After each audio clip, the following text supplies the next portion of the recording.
प्रदेश में आगामी नगर निकाय और पंचायत राज चुनावों को लेकर कांग्रेस ने तैयारियां तेज कर दी है। बुधवार को पीसीसी मुख्यालय में वरिष्ठ नेताओं की बैठक हुई, जिसमें चुनावी रणनीति और टिकट वितरण को लेकर चर्चा की गई। बैठक में पीसीसी प्रभारी सुखजिंदर सिंह रंधावा, पूर्व मुख्यमंत्री अशोक गहलोत, प्रदेश कांग्रेस अध्यक्ष गोविंद सिंह डोटासरा, नेता प्रतिपक्ष टीकाराम जूली सहित कई वरिष्ठ नेता मौजूद रहे। बैठक के बाद मीडिया से बातचीत में अशोक गहलोत ने कहा कि कांग्रेस शहरी निकाय और पंचायती राज चुनावों में युवाओं को ज्यादा से ज्यादा मौका देने पर विचार कर रही है। उन्होंने कहा कि चुनाव में 50% टिकट युवाओं को दिए जाएंगे और जेनजी को अधिक प्रतिनिधित्व देने पर जोर रहेगा। टिकट वितरण को लेकर गहलोत ने सिफारिश की राजनीति से बचने की बात कही। उन्होंने कहा कि यदि सिफारिश के आधार पर टिकट दिए गए तो पार्टी चुनाव हार जाएगी। गहलोत ने यहां तक कहा कि अगर वे खुद भी किसी उम्मीदवार की सिफारिश करें तो केवल उस आधार पर टिकट नहीं दिया जाना चाहिए। गहलोत ने कहा कि जेएनजी के सक्रिय होने के बाद प्रदेश में माहौल बदला है। कांग्रेस इसी युवा भागीदारी को आगामी स्थानीय निकाय और पंचायती राज चुनावों में आगे बढ़ाने की तैयारियां कर रही है। माहौल लग रहा है सर प्रदेश? माहौल तो अच्छा माहौल है, प्रदेश के अंदर पूरा माहौल अच्छा है। टिकट का वितरण के लिए पूरी प्रक्रिया अभी बातचीत की गई और सब मिलकर इलेक्शन लड़ेंगे।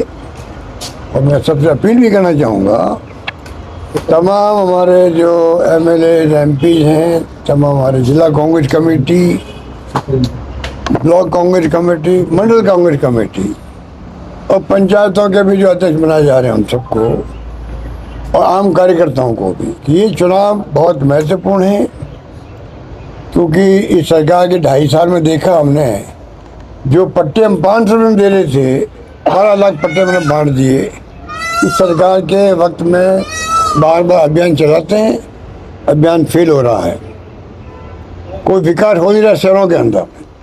हमारी जो योजना थी नरेगा की तरह शहरी रोजगार योजना, इतनी क्रांतिकारी फैसला था देश के अंदर। मेरे ख्याल से आंध्र प्रदेश के बाद में राजस्थान था जिसने ये योजना शुरू करी, नरेगा की पैटर्न पर शहरों में रोजगार मिले, उसको बंद कर दिया है।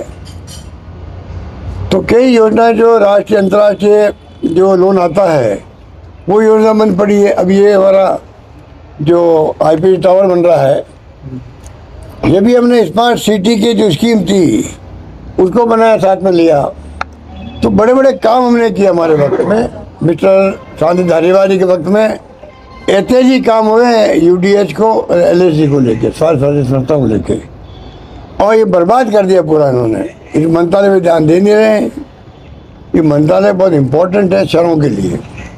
शहर में विस्तार के काम आ गए, जीडीए के अंदर आ गए, जो डेवलपमेंट अथॉरिटी बनी उसमें आ गए हैं, कोई ध्यान दे नहीं रहा गाँव की तरफ।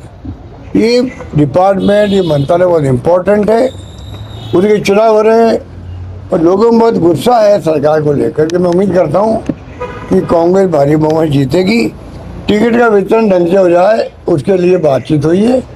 उम्मीद करते हैं जो जाएंगे ऑब्जर्वर, उनको ही पीसीसी पूरा अधिकार दे के भेजेगी। आप फैसला वहाँ की स्थिति, वहाँ के मेरिट पे करो। कोई टिकट, एक भी टिकट सिफारिश मत दो। सिफारिश टिकट दिया नहीं, वो हारा नहीं, क्योंकि जो जेन्युइन आदमी है कार्यकर्ता, उसको टिकट मिले बस। चाहे मैं भी सिफारिश करूँ, मेरे पास आ गया जयपुर कोई आदमी आ गया, मैं किसी के लिए सिफारिश करूँगा, बीकानेर में करूँ, भरतपुर में करूँ, मुझे क्या पता हमारी स्थिति क्या है। मैं सिफारिश करूँगा कि भैया पूर्व मुख्यमंत्री कहना में दे दो टिकट इसको, कैसे जीतेगा वो? जीतेगा तभी तब जमीनी हकीकत क्या है उसके आधार पर टिकट बटेंगे तो जीतेंगे, बस ये मेरा मानना है। 60% युवाओं को टिकट देने पे चर्चा चल रही है। वो मैंने कहा 50% से ज़्यादा टिकट जेएनजी को, युवाओं को दें, क्योंकि जेएनजी आने के बाद में एक पूरे देश के अंदर जमाना बदल रहा है, नई पीढ़ी आगे आ रही है।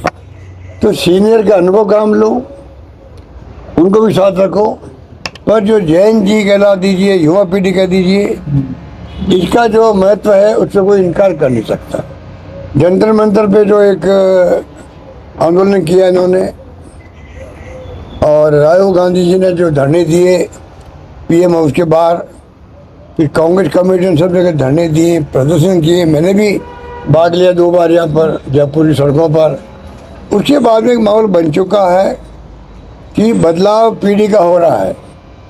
हमें उस भावनाओं को पहचानना चाहिए। युवाओं को जहाँ मौका मिले उनको भी काम करना पड़ेगा, उनको भी समर्पित होना पड़ेगा, प्रतिबद्ध होना पड़ेगा पार्टियों के साथ में। और जो हमारी नीतियाँ कांग्रेस की है, कार्यक्रम में सिद्धांत हैं, गांधी जी के वक्त के हैं, डॉक्टर अम्बेडकर के संविधान के अंतर्गत है, और पंडित नेहरू, मौलाना आज़ाद, सरदार पटेल, बड़े बड़े नेताओं का योगदान है, सब जानते हैं। लंबी कहानी है हमारे इतिहास की। अभी वंदे मातरम को लेके अल्लाह कह रहे हैं, पूछो आपको वंदे मातरम में क्या मतलब है? आपने तो 50 साल तक तिरंगा झंडा नहीं फहराया अपने हेडक्वार्टर पर नागपुर के अंदर आरएसएस ने। जब वंदे मातरम गाती थी कांग्रेस को 90 साल हो गए गाते हुए, 90 साल।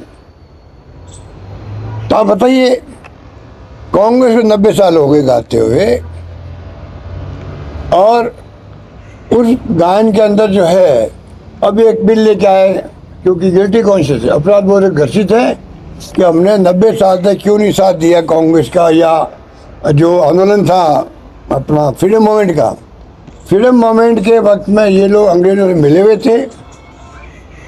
जब वंदे मातरम गाया जाता था तो अंग्रेजों के खिलाफ था वंदे मातरम। अंग्रेज खुद भड़क गए थे, ये पूरे देश की एकता की बात कर रहे थे, वो खुद भड़क गए थे। उनका साथ इन्होंने दिया आरएसएस के लोगों ने।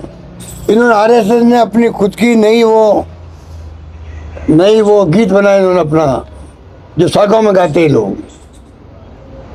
तो दुनिया जानती है कि इनका गीत क्या है। इन्होंने क्यों नहीं उस वक्त में वंदे मातरम की बात करी? अब जाके आप बिल बना रहे हो, वंदे मातरम की बात कर रहे हो, अब जा करके इनको क्या अधिकार है बात करने का? सोनिया गांधी जी ने कह दिया, या गृह मंत्री आके बोले हैं, मैं उनकी कंडेम करता हूँ उनको। आपका क्या संबंध है वंदे मातरम से? आपने कल परसों कानून बनाया, आपका संबंध यही है बस खाली। हमारा संबंध 90 साल से है, जब से गीत बनाया गया।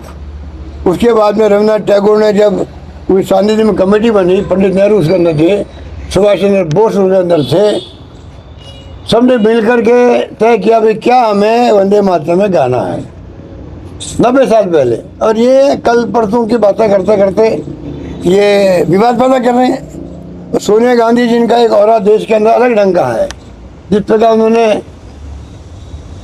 यहाँ की पब्लिक लाइफ के अंदर भी भाग लिया हो, सामाजिक जिंदगी में भाग लिया हो, एक और बना दिया कि ये भारतीय संस्कृति की महिला की पहचान बता चुकी सोनिया गांधी। उनके बारे में ये कमेंट करते हैं मोदी जी है, अमित शाह जी भी। तो आप सोच सकते हो कि प्रधानमंत्री बोले, क्या बोले वो दिमागी नक्सल। अब उनके मंत्री जो है वो ईजू जी, वो समझते थे फिर रहे हमने अपनी को नहीं कहा, उनको नहीं कहा, इनको नहीं कहा, किनको कहा फिर आपने? इधर भी पूरे एक्सपोर्ट हो गए, इनका ग्राफ नीचे आ रहा है। धन्यवाद। Thank you.